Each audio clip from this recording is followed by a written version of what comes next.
بسم اللہ الرحمن الرحیم۔ السلام علیکم ورحمۃ اللہ وبرکاتہ۔ ناظرین، میں ایک مرتبہ پھر حکیم خالد ہربرک کلینک کی جانب سے آپ کی خدمت میں حاضر ہوں۔ ناظرین، ہمارا جو موضوع چل رہا ہے وہ ہے قانون مباشرت، یعنی کہ مباشرت کے قوانین۔ تو آپ کی رہنمائی کے لیے جو زندگی کے اصول ہیں، جو ازدواجی زندگی کے گزارنے کے لمحات ہیں، ان کے بارے میں آپ کی خدمت میں ہر روز نئی سے نئی معلومات پیش کرتا ہوں تاکہ آپ اس سے استفادہ حاصل کریں اور اس پر عمل کر کے اپنی زندگی کو آسان بنائیں۔ تو جو آج کا میرا ٹاپک ہے وہ ہے جمع کن کن عورتوں سے نہ کرنا چاہیے اور کیوں، یعنی کہ جن عورتوں سے جمع نہیں کرنا چاہیے ان کے بارے میں آج میں آپ کو گواہی دوں گا، اور اس میں آپ کو نقصانات بھی بتاؤں گا کہ اگر ان کے ساتھ جمع کیا جائے تو ان کے نقصانات کیا ہیں۔ تو یہ ویڈیو زندگی کے اصول کے لیے بہت ہی اہم ہے، کیونکہ کچھ لوگ ان چیزوں کی پرواہ نہیں کرتے اور وہ مختلف امراض میں مبتلا ہو جاتے ہیں۔ تو ان میں سے کچھ ایسے امراض ہیں جو کہ ان کی زندگی کا مقصد ہو جاتے ہیں، یعنی کہ وہ پوری زندگی ان امراض میں مبتلا رہتے ہیں اگر وہ بے احتیاطی کریں۔ اگر وہ احتیاط سے کام لے تو ان امراض سے بچا جا سکتا ہے۔ یعنی کہ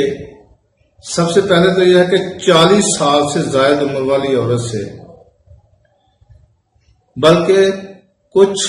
ہمارے اتباع کرام نے یہ بھی فرمایا ہے کہ اپنی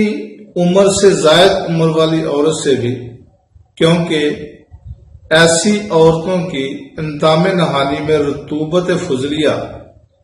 زیادہ ہوتی ہے اور ان کی عمر مقام کی فراغی سے جماع میں لذت کم آتی ہے، جس سے اضافے با پیدا ہو جاتا ہے۔ یعنی کہ اپنے سے زیادہ عمر والی عورت،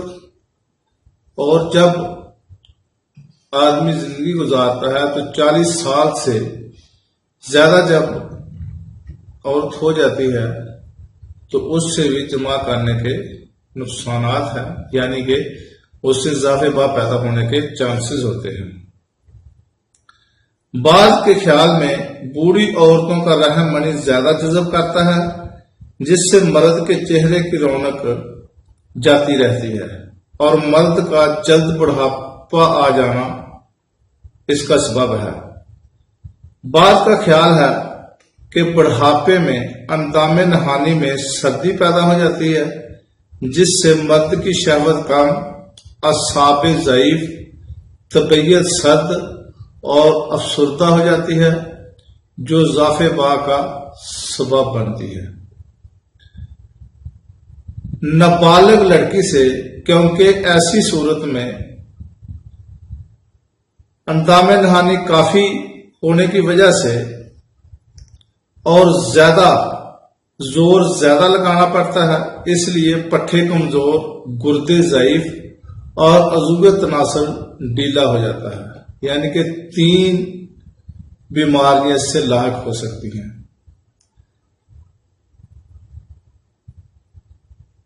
حیض نفاس کی حالت میں، کیونکہ ایسی صورت میں رطوبت خارجہ یعنی کہ مالی خلیہ، نمردی، سوزاک، کرو و سبور وغیرہ دیگر امراض ستاوی کا باعث ہوتی ہے۔ یعنی کہ جس عورت کو نفاس ہو یا حیض کی شکایت ہو، جب حیض کے ایام ہو، نفاس اور حیض دونوں علیحدہ علیحدہ ٹاپک ہیں۔ یعنی کہ حیض وہ ہوتا ہے جو ہر ماہ عورت کو آتا ہے، یعنی کہ 27-28 دن کے بعد۔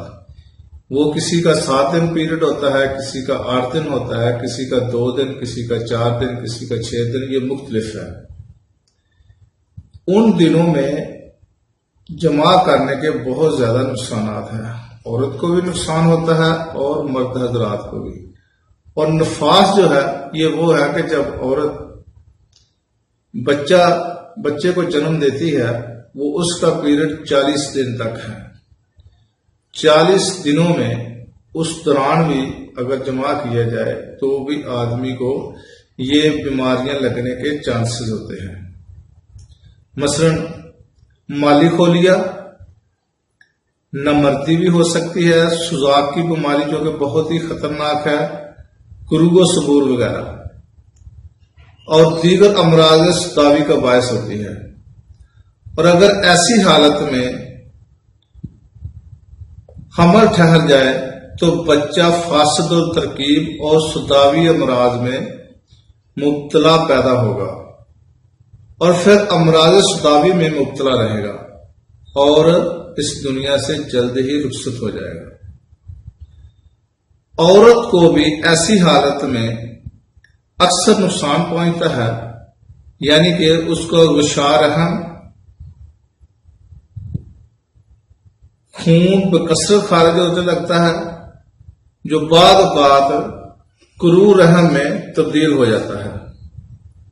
یعنی کہ اس کے بعد دیکھیں یہ ایک بڑا ہی مشکل لفظ ہے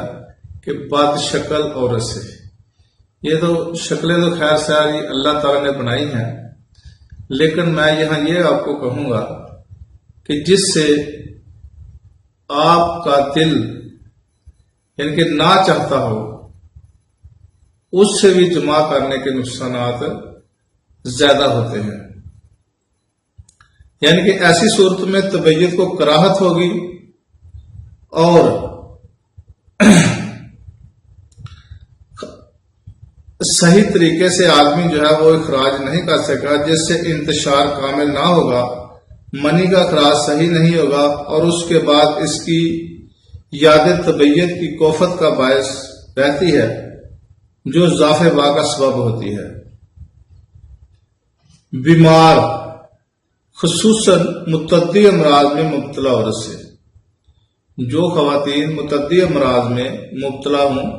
مثلا کہ جس کی رحم کے اندر رسولی ہو،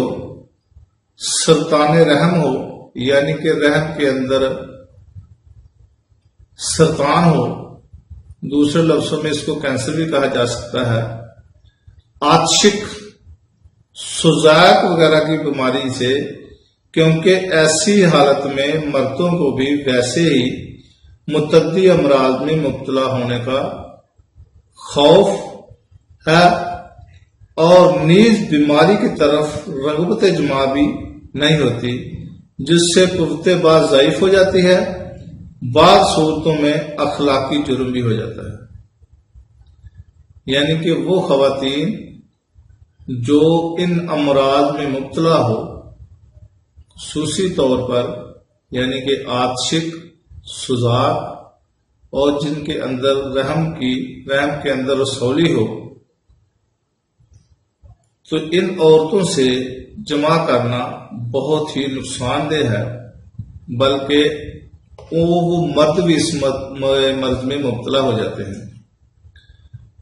تو خصوصی طور پر جو آدمی چکلوں میں جاتے ہیں یا غیر محرم عورتوں سے جو پیشہ ور ہوتی ہیں، ان کے ساتھ جو ایسی حالت میں جمع کرتے ہیں، کیونکہ اس کو تو نہیں پتا کہ یہ مرض ان عورتوں کا ہے یا نہیں ہے، اور وہ خواتین اکثر ان امراض میں مبتلا ہوتی ہیں. تو ناظرین، ان کے ساتھ جمع کرنا سمجھ لیں کہ اپنی زندگی کو عذاب میں ڈالنے کے مترادف ہے. زیادہ دن تک جماع سے رکی ہوئی عورت سے، کیونکہ ایسی صورت میں انتام نہانی میں فضلات فاسدہ کا اجتماع ہوتا ہے اور ضعف با کا باعث بنتا ہے. باقرہ اور کم عمر لڑکیوں سے، ایسی باقرہ اور کم عمر لڑکیوں سے ہمیشہ جمع کرنا جو جماع سے خائف اور اس سے بچنے کی غیر معمولی کوشش کرتی ہوں، مرد کی طبیعت میں انقباض پیدا کرتا ہے جو ضعف با کا سبب ہوتا ہے.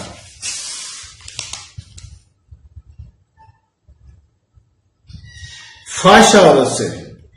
جو فحش عورت ہو یعنی کہ پیشہ ور عورت ہو، کیونکہ کوئی عصمت فروش عورت ایسی نہ ہوگی جسے سوزاک یا عاشق شدہ مرد سے واسطہ نہ ہوا ہو، اور عین ممکن ہے کہ وہ خود بھی مبتلا ہو چکی ہو، اور ممکن ہے کہ آج بھی مبتلا ہو۔ ایسی صورت میں متعدی امراض کو اس قدر سستا خریدنا کون سی عقل مندی ہے؟ تو ناظرین، ایسی عورتوں سے بھی بچنا چاہیے۔ غیر رضامند عورت سے اور ایسی عورت سے جسے حامل رہنے کا خوف ہو، ایسی صورت میں جماع سے لذت حاصل نہیں ہوتی اور منی سہولت کے ساتھ خارج نہیں ہوتی، جس سے ضعف اور دوسری شکایتوں کے پیدا ہو جانے کا اندیشہ ہوتا ہے۔ حیوان کے ساتھ یا مردہ کے ساتھ جمع کرنا یہ عین فطرت اور مضر صحت ہے۔ گناہ تو خیر دوسرے بہت زیادہ ہیں، دوسروں کی اگر آدمی زنا کی صورت میں کسی بھی عورت کے ساتھ کرتا ہے تو بہت بڑا گناہ ہے، جس کی شریعت نے جو سزا رکھی ہے، اگر تو وہ کنوارے ہیں تو اس کی 80 کوڑے سزا ہے دونوں کی، اگر شادی شدہ ہیں تو پھر ان کو سنسار کیا جاتا ہے۔ تو ناظرین، اگر جانوروں کے ساتھ ایسی حرکت کی جائے تو یہ تو بہت ہی بڑا جرم ہے، اور جو مردوں کے ساتھ کرتا ہے یہ بھی بہت بڑا جرم ہے۔ یعنی کہ ایک جس طرح کے مردوں میں بیماریاں ہیں، یہ جلک کی یا دوسری، اس طرح ایک چپٹی لفظ ہے، چپٹی کھیلنے والی یا انگشت زن عورت سے، ایسی عورتوں سے بھی جماع نہیں کرنا چاہیے، کیونکہ وہ بہت زیادہ شہوت پرست ہوتی ہیں، جس سے مردوں کو اس سے بھی اضافے پا کے چانسز ہوتے ہیں۔ تو ناظرین، یہ تھی وہ خواتین جن کے ساتھ جماع کرنے سے آپ کو نقصانات جو ہیں وہ میں نے آپ کو بتائے ہیں۔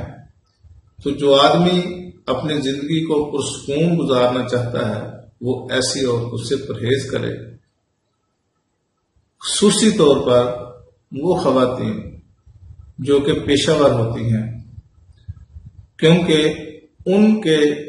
ساتھ ایسے مردوں کے تعلقات بھی ہوتے ہیں جو کہ مختلف بیماریوں میں مبتلا ہوتے ہیں۔ تو نہ تو ان خواتین کو پتہ ہوتا ہے، اور وہ مرد جو ان خواتین کے ساتھ جمع کرتے ہیں، نہ تو ان مردوں کو پتہ ہوتا ہے کہ یہ خواتین ان امراض میں مبتلا ہے یا نہیں ہے۔ اگر جانے انجانے میں ایسی حرکت کر بیٹھے تو وہ بھی ساری عمر وہ پچھتانے کے سوا اور ان کو کچھ حاصل نہیں ہوتا۔ تو ناظرین، آج کی معلومات آپ کے لیے بہت ہی ضروری ہے، بلکہ ہر ٹاپک ہی ضروری ہے، کیونکہ یہ قانون مباشرت جو ہے یہ پوری اس کی میرا خیال ہے کافی ویڈیو میں نے آپ کی خدمت میں پیش کی ہیں، اور آئندہ بھی کرتا رہوں گا، اور کافی سارے اس کے ٹاپک ہیں، اور وہ ٹاپک جو کبھی آپ نے سنے بھی نہ ہوں گے، اور شاید کہ وہ آپ کی زندگی میں گزر بھی گئے ہوں یا ابھی ویڈیو دیکھنے کے بعد گزرنے والے ہوں، تو وہ ٹاپک آپ سنیں گے تو شاید وہ آپ کی زندگی میں بہت ہی آسانی پیدا کریں، اگر وہ ان سے آپ بچتے رہے تو ناظرین، میری ویڈیو آپ کو پسند آئے تو اس کو لائک کریں، شیئر کریں، کمنٹس بھی دیں، اور اگلی ویڈیو تک کے لیے اجازت دیں، اور میرا چینل حکیم خالد ہربل کلینک کو سبسکرائب کریں اور گھنٹی کا بٹن ضرور دبائیں تاکہ آپ کو ہر روز نئی سے نئی ویڈیو ملتی رہے۔ خدا حافظ، السلام علیکم ورحمۃ اللہ وبرکاتہ۔